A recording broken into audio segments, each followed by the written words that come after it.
Hello, I'm Captain Ian Staley, and today I'm going to be demonstrating the leg tuck from the Army Combat Physical Fitness Test.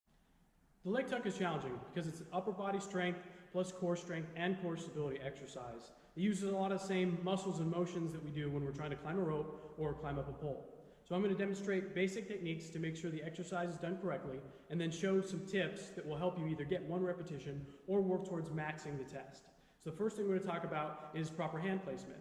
Now, unlike a chin-up, a pull-up, or a chin-up, your hands are actually going to be one facing in and one facing out. So one hand's going to be gripping the bar, facing in towards you, and the other hand will face out.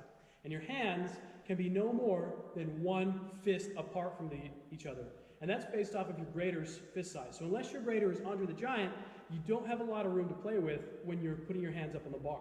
And the second thing a lot of people want to know is like which arm is closer to you. A lot of people like to use their dominant arm because they feel like it gives them more stability and strength, while the other arm is the one that's farther out.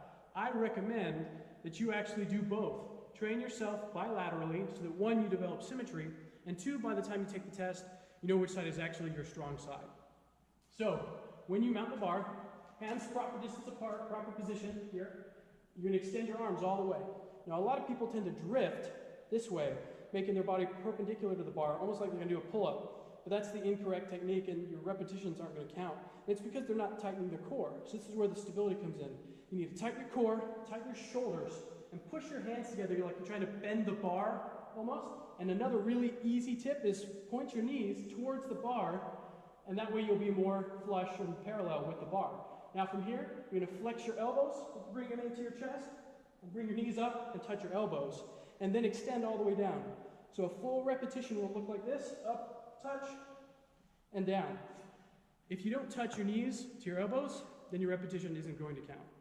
So that's the leg tuck. Now I'm going to demonstrate a couple of extra tips that will help you either get that one rep that you're really struggling with or work towards maximizing the test. The first one is the head back technique. So when you're grabbing the bar, a lot of people like to use this. They tilt their head back as they're up there because it kind of puts your body at an angle to where you're fighting gravity less with your core. It makes it easier on your upper body and your arms when you're trying to pull. And it looks like this. Come up and tilt your head back that way.